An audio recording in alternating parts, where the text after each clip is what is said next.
Help support the show by joining the Patreon or becoming a YouTube member. Also, hit that like button and subscribe if you want more Browns-focused content.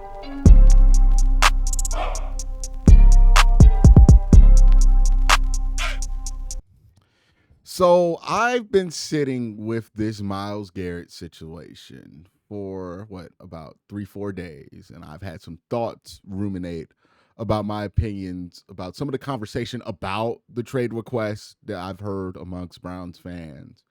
And, some of my thoughts about the trade now that I've gotten to sit with it as a reality for almost a week. And I got some hot takes. Now, I'll just say right here, these are just my takes. I don't know how tied down to these takes I will be in the future, but it's kind of just a log of my reaction of how people have reacted to this news as of February 6, 2025. So, walk with me. This is a bit of a conversational video instead of me saying, these are the takes and we must not move. I'm trying to have a conversation. So if you disagree, try not to be an asshole in the comment section. Like, actually approach this like you would approach a actual conversation with somebody. My first hot take is I don't think this MYLES trade request is as justified as people make it out to be. Now, again, I'm going to say that, and certain people are going to lose their mind because on the surface, it looks very justified. The Browns are in the middle of this thing with Deshaun Watson. From the outside looking in, the cap situation seems outrageous. They don't have a quarterback. All of these things can be true if you're looking at this from a 10,000-foot view. But if you're looking at this from a closer perspective, which MYLES is looking at this from, he's not coming at this from a national perspective. He's been on a team for the last 4 years. I think some of that just is not as justified as possible, or as some people make it out to be. One, people talk about the Browns and MYLES GARRETT as if the Browns have not been spending the last 4 years doing anything and everything to put the Browns in a position to win now. Like, you can say what you want about some of the moves they've made, and really outside the Deshaun Watson move, which was the big move, the Browns really haven't made a ton of bad moves to get into a win-now position. The Browns have been aggressive about winning now. And hell, the reason Deshaun Watson is here is because that was an aggressive win-now move. Like, every move the Browns have spent making the last 4 years have been these win-now moves that MYLES has wanted the Browns to make. This isn't LeBron in his first 7 years in Cleveland like people make it out to be, right? Where the Cavs weren't really interested in mortgaging the future and making these aggressive moves. The Browns in this instance made the equivalent of the Amari Stoudemire trade, right? And it just didn't work out. But MYLES wanted the Browns to make that move. Right? Like, he wanted the Browns to upgrade at quarterback. It's not like the Browns traded for Deshaun Watson against the will of the locker room or locker room leaders. Everybody wanted this dude to play quarterback for the Cleveland Browns, in that building at least, because they thought this dude was a franchise quarterback, right? And they thought that the other implications of trading for Deshaun Watson would be worth it because this dude was a franchise quarterback. That was the math that everybody involved made to trade for Deshaun Watson. MYLES is not like erased from that. He's not some poor soul on a franchise that never tried to win with them seriously.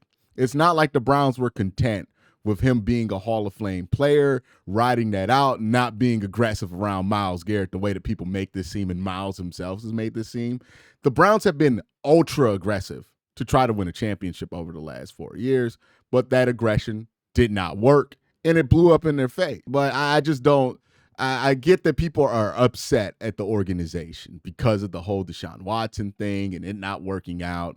But if we're looking at this from the perspective of Miles, he was not really divorced from the moves that the Browns were making at that time. Like, he was a part of this as well. So for him to, for this to be painted as the Browns not wanting to make aggressive moves around Miles, I find that to be ridiculous. Like, and I don't think that Miles's trade request is not justified, but the level of justification people have ascribed to this, especially the people outside of Cleveland, I think it's kind of, I'm calling shit on it. Like, this is not the most justifiable trade request ever, because he's a part of some of the problems that he's complaining about the Browns having to live with. Like, people make it seem like he was out here trying to say we should just ride with Baker Mayfield. That was absolutely not what was going on in the 2022 offseason.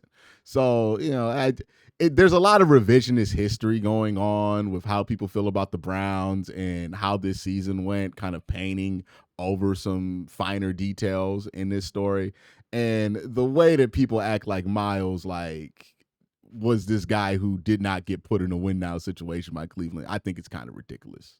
My second hot take is I don't think Miles can blame his exit on the Watson trade. And this kind of connected to what we've talked about earlier. And yes, the trade was awful. And I'm not saying Myles Garrett put the trade together and pushed the button on it, right?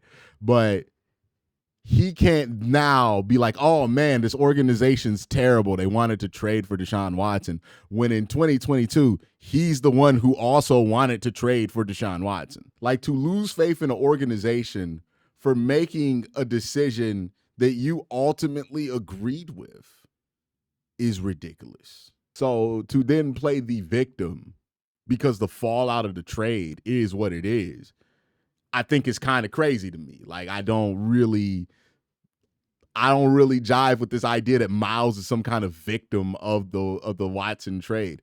He wanted the trade to happen as much as anybody else in that building who wanted that trade to happen, and he was willing to publicly support it. Like, he was a part of the push to make this trade for Deshaun Watson. He can't then turn around and act like he spent the last 3 years on a team that wasn't trying to win. My third take is, the more and more I hear Myles Garrett talk, the less and less I believe this is truly about winning now. And the reason I find it hard to believe that this is just truly 100% about winning now and not more about him trying to navigate his way to free agency earlier, because I think ultimately that's what this is about. Right? I think he wants to get to free agency earlier, and he knows that the Cleveland Browns want to keep him for his entire career, and he does not want to play his entire career for one team or for the Cleveland Browns. He wants to be flexible, right? He wants to model his career after Kevin Durant, after LeBron James, after, these NBA stars who have jumped from team to team to try to win championships. He's phrasing it right now like he just wanted to be a Brown his whole career, and the Browns are making him request a trade. I don't think the Browns are making him request a trade. I think even if the situation wasn't that the Browns were coming off a 3-13 season, he would be requesting a trade if the Browns were anything below like a Buffalo or a Baltimore or a Kansas City. I think he would be requesting this trade if the Browns weren't one of those caliber teams. Because I think he wants to win championships the same way LeBron did, right? Where he was kind of a mercenary. He went to wherever gave him the best chance to win a championship. And he is not interested in sticking it out and staying with one team and playing his career out that way. I have no issue with the players saying winning championships and how people view me in the context of those championships and my legacy and all that shit. That's what I'm prioritizing in my career. Now, what I don't like when athletes make that decision is when they make that decision and think that they're also entitled to everybody liking them. And the truth is that is a decision that is going to make people not like you. Like, at the end of the day, that's what it's going to come down to. You don't get to be beloved by your original team's fan base. You don't get to be beloved by every fan base you're on. Like, if you want to do that, you are sacrificing something. And what you are sacrificing is that day one support. For example, I have made my living on YouTube making Browns videos from the perspective of a Browns fan. Now, I'm free to do other stuff. I can do another channel where I talk about the Cavs, and I do. I could talk about the larger scope of the NFL. That's all good. But if I woke up one day and said, I want to cover a Super Bowl, I want to cover a team that's going to be in the Super Bowl, and just decided to switch up from being a Browns channel to a Kansas City Chiefs channel, well, then people aren't going to like that. And people are going to feel how they feel, and that would be justified. And people would be justified in doing that, because if I decided that I was going to abandon this audience that I build in favor of achieving a personal goal, which is covering a team on YouTube that was a Super Bowl champion, and I made the move that was most logical to do that, which was leave the Browns, cover the Chiefs. Well, that would then be a selfish decision, right? Like, a lot of people, who aren't in the city of Cleveland, or even people in the city of Cleveland who, have other choices, they want to listen to me talk about the Browns for whatever reasons bring them to this channel. And I would be taking that away from them in favor of reaching an audience, a different audience that abandons them, and also, to serve my personal goals. And that would be called disloyal, rightfully so, and selfish. The same way that, Miles making this choice about his professional career, he is well within his rights to do it. You can make the argument that he is justified to do it.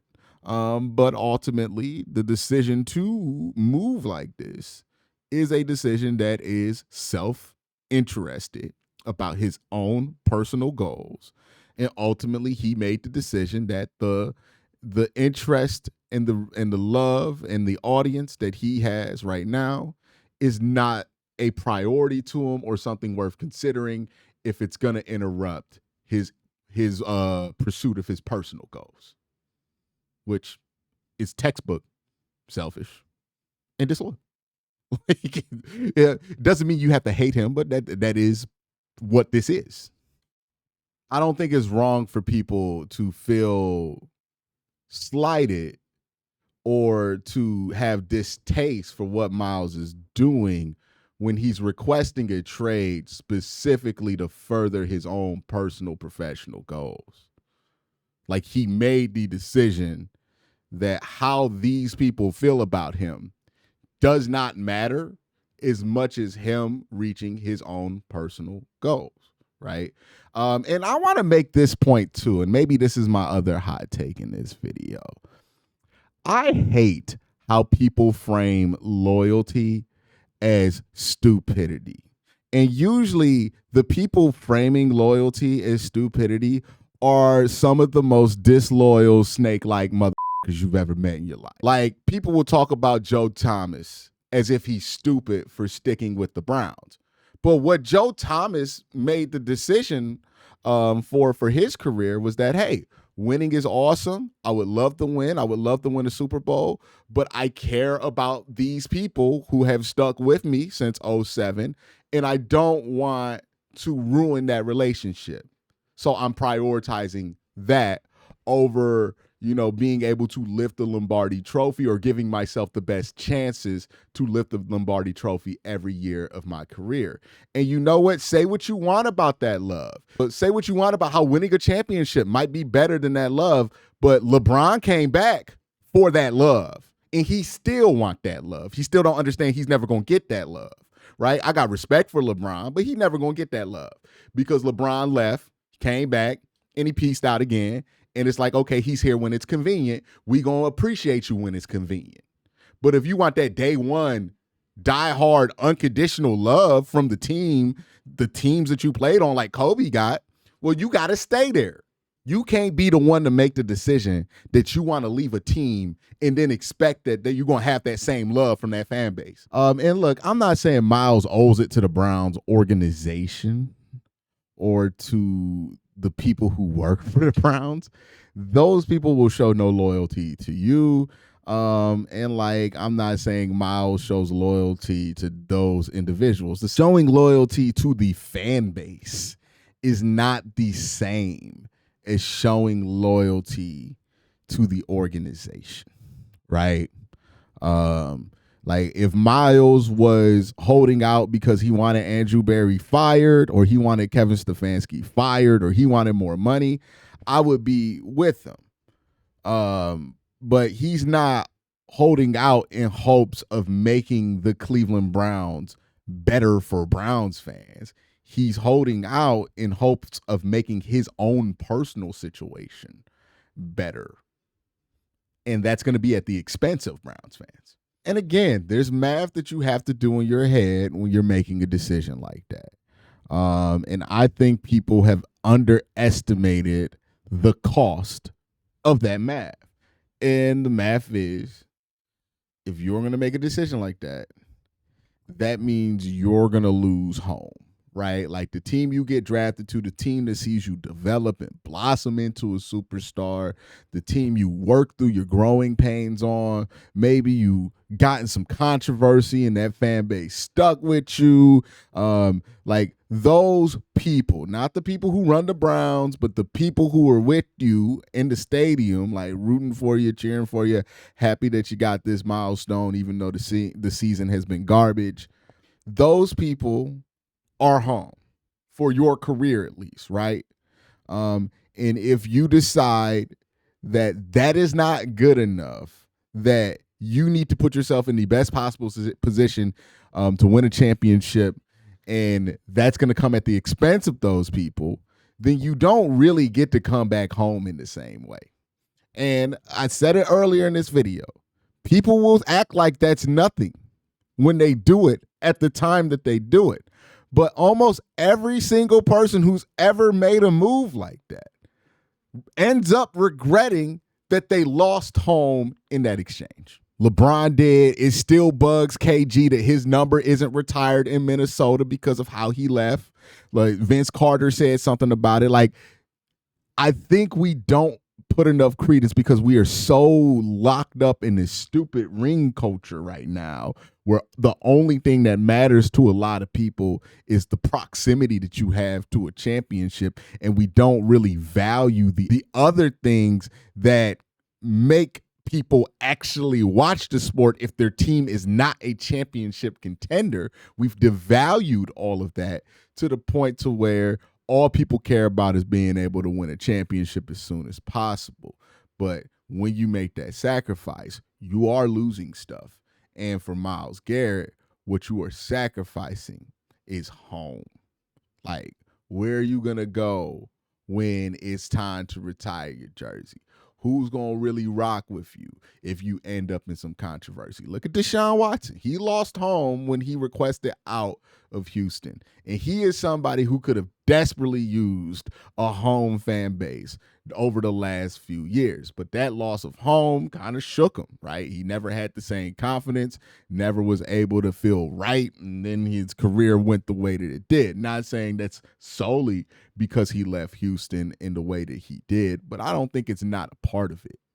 Like, does Kevin Durant look happy to you? He made that same decision. I'm going to leave home, in a way that's going to make people upset in order to win a championship. And he won a couple rings, and now he don't even want to go back to Golden State because he got beef there. Like, he got no home. Like, where does Kevin Durant go once his career is over and it's time for him to be appreciated? What base of support is going to argue for Kevin Durant and his accomplishments when it's time to do so? Like, who are the people outside of just straight up KD stands, like the large base of people who are gonna ultimately stand up for you and make these legacy arguments you need to be able to be in these conversations that you want? Everybody underestimates the value of that. It overestimates the value of a championship at the beginning of their career. But at the end of all of these athletes' career, they all understand the value of that and the danger of switching all of these teams and doing it in a way where you leave a lot of bad feelings about you and the losing of home. Every single one of these athletes at the end of their career feels it. We can devalue it as much as you want, but the people who make these decisions usually end up regretting them. And if Miles left in like free agency, I don't think this would be a problem for him. But requesting a trade with 2 years left on your deal and doing it not because the team isn't willing to make a move, and specifically doing it not because a team isn't willing to pay you what you're worth, which I think people would understand in this day and age, or making this move because a team isn't willing to be aggressive and make moves to win. The Browns have demonstrated that they are, to a fault, willing to be aggressive and make moves to win, but doing it just because it's not convenient for you right now. Again, well within his rights to request a trade because of that. But when you do it for that, well, you're going to lose home. If an athlete factors that in and they say, I'm fine with not having a home and I'd rather have rings, I don't want home, I want rings, that's fine. And that's the decision that Miles is making. But a lot of athletes feel like they're entitled to both, right? And the way Miles has operated on this, he's trying to make it so that he could get both. And you can't have your cake and eat it too. Like, Cleveland can't be home when you're willing to make a move like this that's ultimately going to negatively impact the people who root for that team. Like, either you want to leave and you don't care, or you want to stay because you do care about that.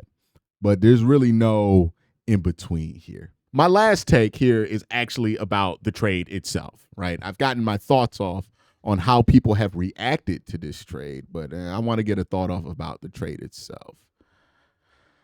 I am starting to think more and more that trading Miles in 2026 makes more sense now, because I think there'll be quarterbacks in that draft class. Now, again, nothing's guaranteed, but I think there'll be quarterbacks in that draft class. And if you can use Myles Garrett to get a quarterback, ultimately, that will make trading him okay.